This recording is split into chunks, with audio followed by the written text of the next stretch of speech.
fait, bon, les photos, mes photos de rue, mes scènes de rue, mes voyages, c'est des photos, je peux pas dire banales, mais c'est ce que tout le monde fait. Il est arrivé un moment, j'ai eu envie de sortir un peu de l'ordinaire, si on peut dire. Et à la fin des années 70, j'ai fait des portraits en fait. Des portraits flous, c'est moi qui bougeais devant la personne, en faisant des mouvements de toutes sortes. En essayant de créer aussi des rapprochements avec des peintres célèbres. Par exemple, j'ai une photo où j'ai une face profil pour faire un espèce de Picasso et d'autres qui ressemblaient à du Bacon. Enfin, ça me faisait découvrir un monde différent. C'est pas des photos floues en fait. C'est pas une question de mise au point.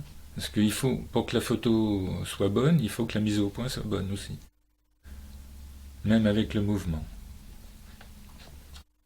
Je faisais plein de portraits, mais bon, pour réussir un portrait, il faut en faire beaucoup.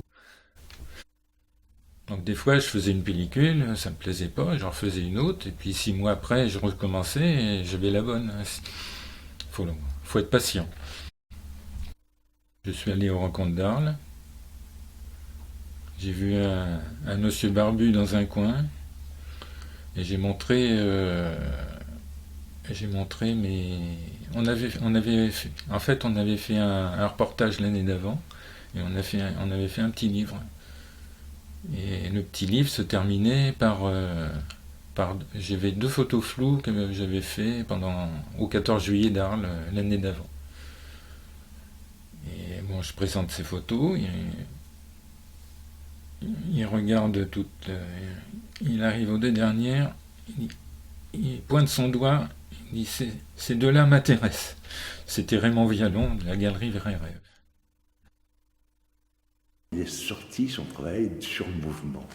Et là, vraiment, des gens qui faisaient un travail de reportage, où on mettait bien entendu en scène des gens, enfin, on captait des gens dans des situations. Il y avait de nombreuses personnes qui faisaient ce travail de reportage. Mais du travail comme il le faisait, c'est-à-dire avec les déplacements d'appareils, et de ça, personne ne faisait ça, avec cette qualité-là.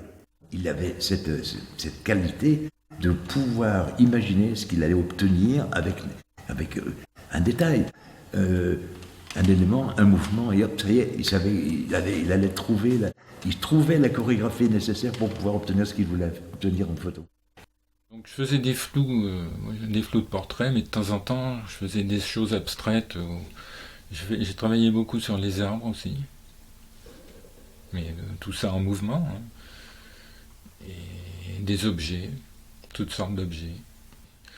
J'ai appelé ça rien, parce que ça représentait rien en fait. Mais là, j'ai entassé aussi pas mal d'images, qui m'ont servi après pour faire les photos des images de guerre. C'est en 91, début 91, l'ONU, enfin les Américains et les Français et tout le monde attaquent l'Irak qui avait attaqué le Koweït, qui avait envahi le Koweït. Il n'y avait pas d'image, à la radio, ils discutaient, ça discutait beaucoup. Et je me suis dit, il faut quand même montrer ce qui se passe. Et c'est là que j'ai inventé les images. J'ai fait une série comme ça de 12 photos de la guerre du Golfe. La première, hein, celle de 91. J'ai fait 12 photos avec. Il y avait. Qu'est-ce qu'il y avait dedans? Il y avait un présentateur de télé avec un fond en pixels. Il y avait un tas d'images comme ça, quoi, qui représentaient les 12 événements de la guerre du Golfe. Donc à chaque guerre, j'ai fait une série, une autre série, mais là je montais les photos sur des grands panneaux de 40 images. Donc la guerre d'Afghanistan, ça fait 40 images, la guerre d'Irak, ça fait 40 images, l'après-guerre en Irak, encore 40. Aucune image réelle. L'histoire du Mollah Omar qui s'en va en moto, j'avais une image qui représentait ça, quoi. Il y avait une espèce de roue et puis un bonhomme à côté. C'était le Mollah Omar qui part en moto. Ils sont proches de la réalité, en fait. Et c'est même, on peut même dire que c'est la réalité, puisqu'il n'y a pas eu d'image.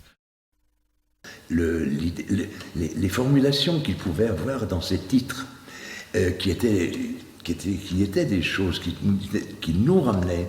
Il nous ramenait des éléments, des fragments de la presse qui n'étaient qu'audio, parce qu'on ne voyait rien d'autre. Non, parce qu'avec avec le Magny, je lui avais présenté mes images de guerre une fois, et il m'a dit j'ai pas besoin du texte. Et lui, ce qui l'intéresse, c'est l'image. Il regardait une image, il voyait un truc, des ombres dans tous les sens, des lumières. Ça pour lui, ça lui parlait. Mais bon, c'est comme ça, hein, c'est normal.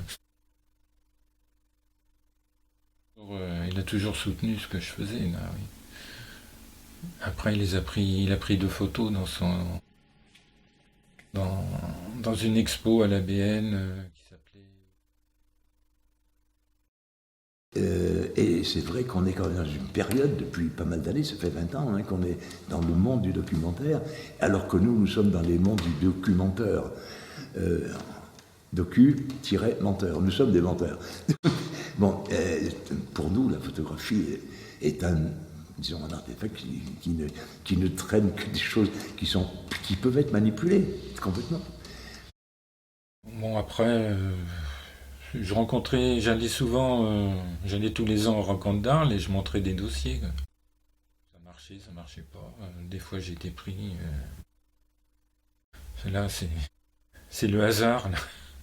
Le hasard des rencontres. Mais on n'a pas loupé grand-chose, hein, de Didier. On a fait quand même plusieurs séries. Le travail sur sa mémoire avec son grand-père, etc., dans la maison de son grand-père. Cette série-là, avec les petites boîtes, les boîtes noires, avec les photos en 2 plans décalés. J'avais fait des photos autrefois dans la maison de mes grands-parents, à Poitiers. Et un jour, il y a mon oncle qui me dit la maison de tes grands-parents va être démolie, va être vendue. Et un jour, je suis allé faire quelques photos dans cet endroit. Et c'est presque 10 ans plus tard que j'ai pensé à utiliser ces photos en revoyant des photos anciennes faites par mes parents, mes oncles, tantes, des photos qui dataient des années 50, 60. Et j'ai fini par trouver la solution, c'était de créer une boîte lumineuse et de regarder le présent à travers le passé.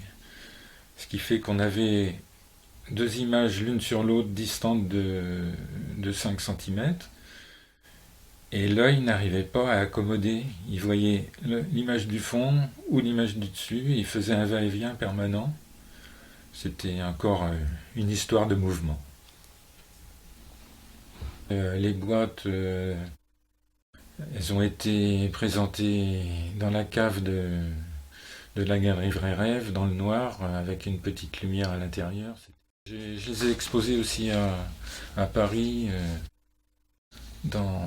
au frigo, pendant le mois off. C'était pareil, sous une voûte aussi, dans le noir. Didier a toujours été un petit peu un chercheur, d'une certaine façon, par rapport à l'image. Donc il a touché à plein de choses. Bon, il y a sur le travail sur la Grèce, par exemple. J'ai voulu remettre les statues dans leur lieu d'origine. Enfin, j'ai essayé parce que ça fonctionne pas toujours. Et j'ai fait des surimpressions. Et j'ai eu l'idée de faire intervenir le mouvement. En fait, le mouvement, c'était comme dans une bande dessinée, quand autour des personnages, on fait des petits traits. Et là, j'ai gratté sur le négatif pour faire des petits traits autour des statues, pour les faire revivre dans leur lieu d'origine. Ce que j'ai commencé avec la Grèce graffitée, donc les dessins sur le négatif, j'ai continué à faire ça avec des images floues aussi. Alors pour le trait, justement, on peut dessiner si on dessine sur la partie gélatine, on enlève la gélatine et ça fait un trait noir. Par contre, si on dessine sur le parti support, ça fait un trait blanc. Donc je mélange les deux traits.